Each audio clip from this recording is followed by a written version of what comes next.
this huge staff. And then you get into this mindset of, well, Les, are you going to do that? No. Okay, well then I'll do that. And he'd be like, well, Nancy, are you going to do that? No, then I'll do that. So we did everything, which worked in the beginning, but then we won projects and we had to hire folks. So then your shift becomes a little more from external to internal. But all along, we knew, especially, we knew we couldn't compete against Turner and, Holder and B&G and all those guys. We do today, but back then, in the early years, we could not. But we knew we wanted to set ourselves apart and do something different, and that was going to become our reputation. And so a couple of things that we did then, and we still do today, is Les and I are engaged in every single project. So that often involves a lot of travel and is hard, but that's kind of who our culture is, and that's what sets us apart. So flash forward to our middle years, now we're doing 45 to 90 million. We've been in business, 7 to 10 plus years, 15 years, and now we have to sell ourselves internally, right? Because now I need employees to help me execute my volume, and not everybody's a good fit. A lot of people want a big corporate company, and that is great. That's not who we were. So we were really clear when we would talk to potential employees about,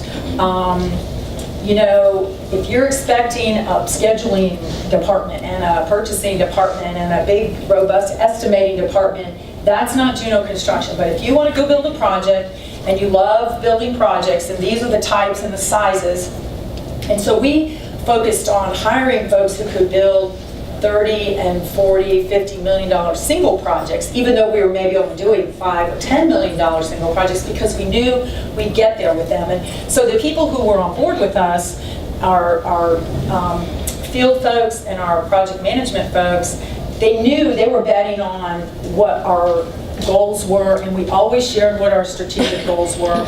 And I think that's how we were able to grow, not by numbers of projects, but by dollar size. Because I already hired you, you're my project manager. I know you just came off of a $40 million project, so maybe you're a little burnt out, so you want to kind of scale back a little bit, and you're going to learn how we do things, and now you're ready to go for when I need a $40 million project manager. You're my girl, because you just did that.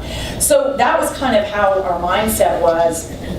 But I think, we shifted, and our external connections stayed. Obviously, repeat business was really important to us, because I looked at it as if I've only got so much time and I've got a repeat client who's calling me because we built the heck out of their project and we maintained that relationship, they're going to be more likely to call me back versus me spending my time getting 10 new clients.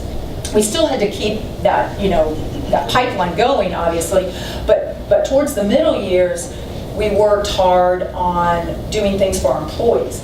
And so some of our employee stories are, it's hard because not everybody has an entrepreneurial side of them. Not everybody wants the pressure of, hey, I'm either going to sink or swim and do this on my own, because there's not all these departments at Juno Construction that we're just starting.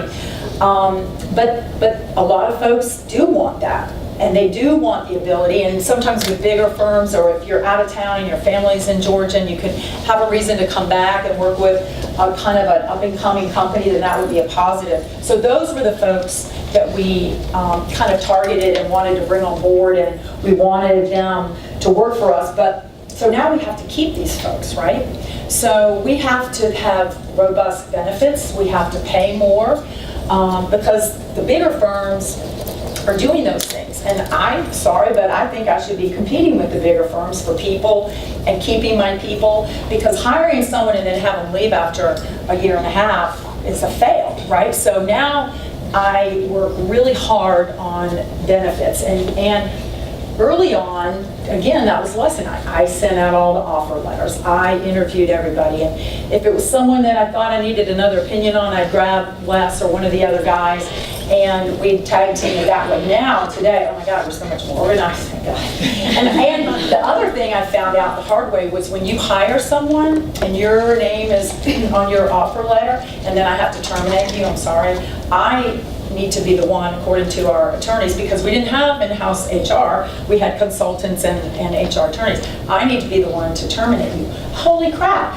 I mean, I got really good experience at letting people go. And it's not like we fired masses of people, don't think that. But because I was the only one sending out the letters asking people to come work for me, I had to be the one that had to sit, whether it was the receptionist or a superintendent. And one story I'll share with you guys. So we had this superintendent, and we were suspecting that he was doing drugs at work, and we were, of course, a drug-free workplace. And, oh my God, I'll never forget, I don't mind telling you, he was on a project at Oglethorpe University, which, of course, doing drugs on a college campus, like, oh shit, the perfect storm of, oh my gosh. So we told him that he needed to go do a drug test, and we do random drug tests, so that wasn't weird. But he didn't. And I kept saying, well, you know, what's going on? And I'm talking to, okay, so because we don't have an HR department, the gal who's our controller, holy crap, is the one who's calling him and telling me he needs to drug test. I think we hired an HR person after this. But, so she is a nervous wreck, and she's like, he's not picking up, and he's not at the, because the lab knew. And she's like, he's not at the lab. And I'm like, well, he's probably running around trying to find someone A to P for him, or B P in a baggie, or whatever they do. So basically I needed to terminate him for insubordination because he didn't do what we requested. So that was my cut and dry, that was it. So he has a company truck. So we go, I'm going to Oglethorpe. Of course, Les is out of town because my husband's always out of town when anything significant happens.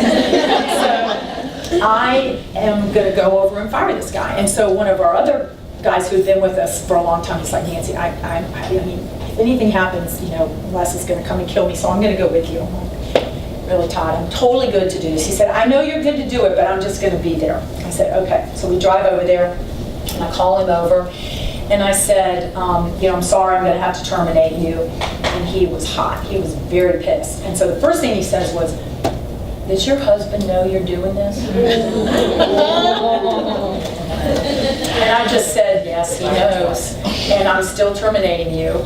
And he said, well, why are you terminating me? And I said, for insubordination. And he said, okay, stop using those big words. Why am I being fired?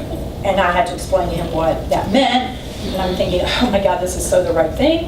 And so then I said, you got to get everything out of your truck. There's another guy that's going to take you to meet your wife, but I need to take your keys, I need to take your truck. So then he's getting stuff out of his truck, and he had a handgun in the truck. So I'm like, okay, another company policy broken. You know, we've got drugs, we've got a gun. I'm like, Jesus, this is a perfect storm of a cluster. So this is when my buddy Todd jumps in and swoops in, and he's kind of like, Nancy, you need to go get in the truck, and let's not mess with this, because you don't know. People are very emotional and everything. And plus, you know, because I'm this woman firing him, he was really pissed at that. But it all ended fine. He left, but we did find pot in his truck, so it was all good.